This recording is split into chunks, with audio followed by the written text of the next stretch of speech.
Hello everyone, welcome to Constitution Insider, which is a podcast on the Constitution of India where I discuss about the various parts, schedules and articles which come under our Constitution, and also in some sense talk about the legality of some of those articles, schedules and parts.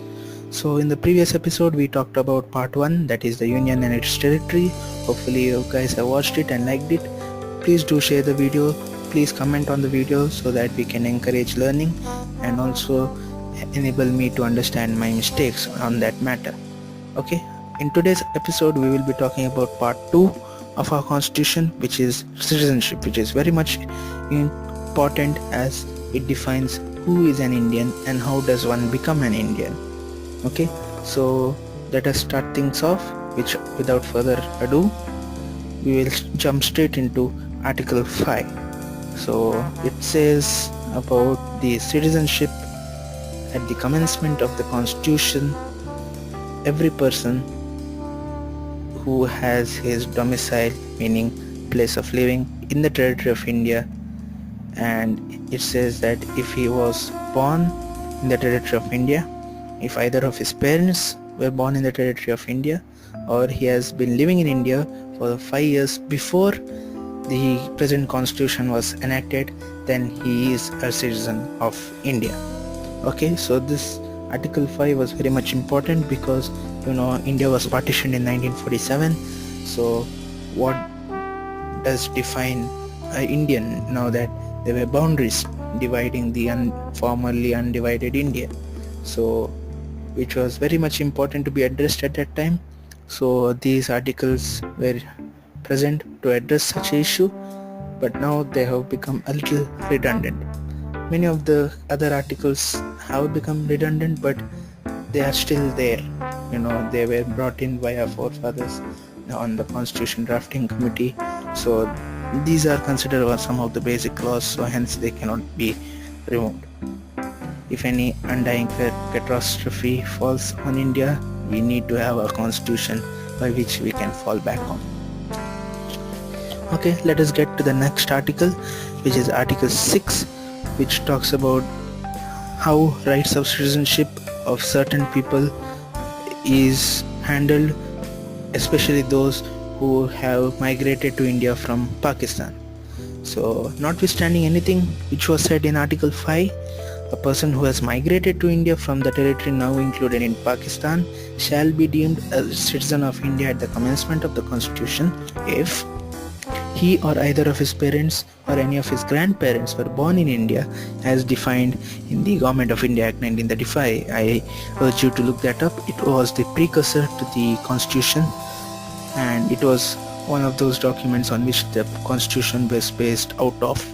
So it was basically that act which led to the elections, which caused a lot of distrust between the Indian National Congress and the Muslim League, the two parties at that time, because the Congress had won more seats than the Muslim League, and they then started their agitation to get Pakistan. So this article also addresses that. Now those people who were in Pakistan but wanted to migrate to India, once they have migrated to India, are they still a citizen of India? It says that if they or their parents or even their grandparents for that matter lived in India as defined by the Government of India Act 1935, then they are citizens of India.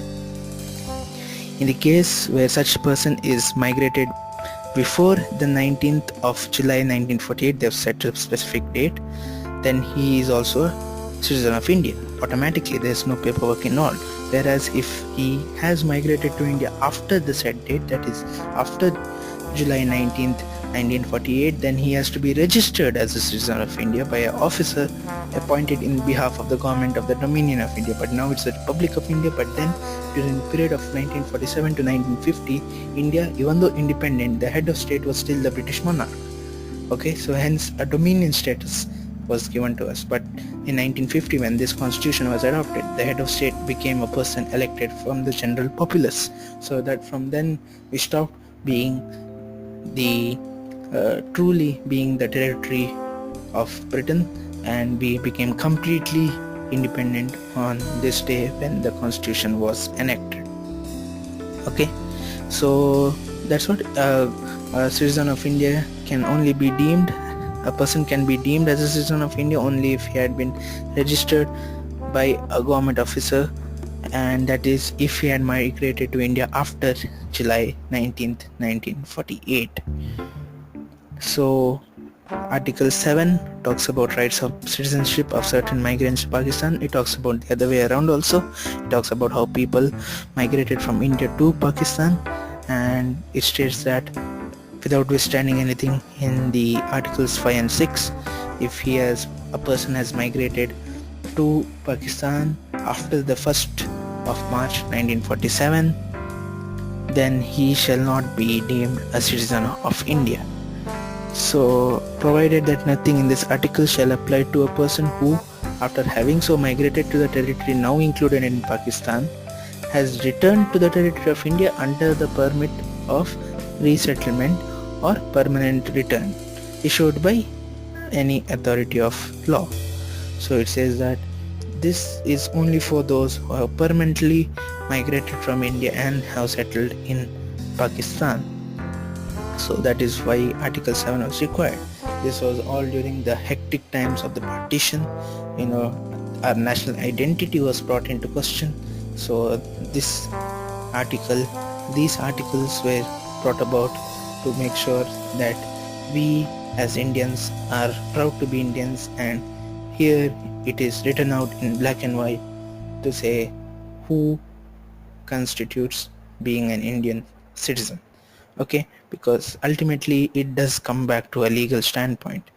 Okay, by heart you can say, I'll forever be a citizen of India, but if you adopted a UK citizenship, then you are no longer a citizen of India. And that is one point of India, is that India is a single citizenship nation, meaning that a person can only be a citizen of one country, whereas examples of UK and the United States, a citizen can be a citizen of two countries.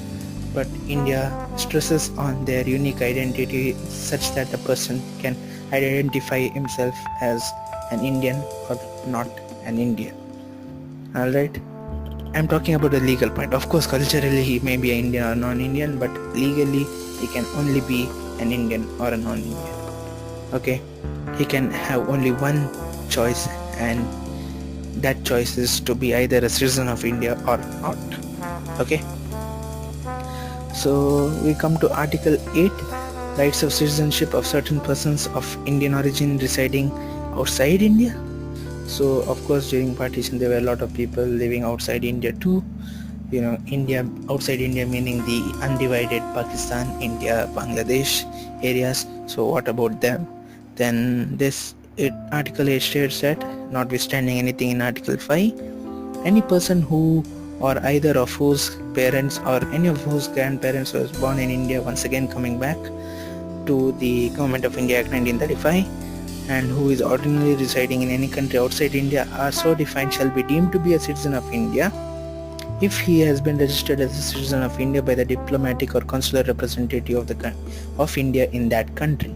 So that's what, again, here you need to register yourself as a citizen of India, whereas in the earlier cases that if you are in this certain area then you automatically become a citizen of India, whereas here you have to register yourself to be a citizen of India. So that is how Article 8 deals with the citizenship of Indians living outside of India. Now Article 9 is where the single citizenship thing comes in, which states that persons voluntarily acquiring citizenship of a foreign state cannot be citizens of India anymore.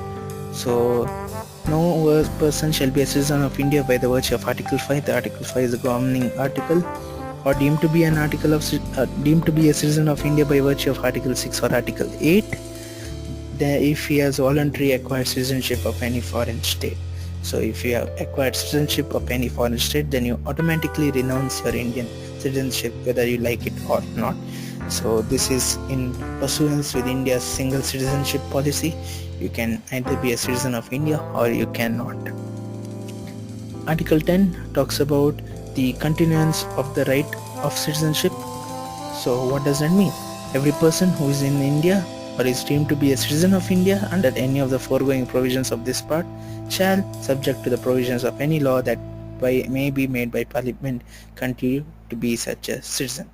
So if we subject to ourselves to the law made by Parliament, then we continue to be citizens. Otherwise, we are in defiance of the supreme governing authority, and therefore our citizenship may be revoked, as we may be seen as a persons who are agitating against the union and therefore are not citizens, because we have that moral stand being that citizens will protect the country, whereas here we are degrading the country if you are bringing up arms or you are protesting against the state. Of course, it is protected under the rights of freedom, which we'll talk about in the third part, which is fundamental rights. But I'm saying, if your agitations lead to the destabilization of country, then you're definitely not a citizen of India, because you do not care for your country. And therefore, if one does not subjugate himself with the laws of Parliament, where the laws are made for our own good, then obviously we cannot call ourselves to be citizens. Article 11 talks about the power of Parliament to regulate the right of citizenship by law. So in any of these provisions shall derogate the power of Parliament to make any provisions with respect to the acquisition and termination of citizenship and all other matters relating to citizenship. So this article talks about the ultimate right of Parliament to decide who constitutes as a citizen of India. So with that, we have concluded part 2. Hopefully you guys have liked it. Please do share the video, please comment on the video so that more people are aware of this. In the next part we will be talking about the fundamental rights, a huge topic, so kindly stay tuned for that.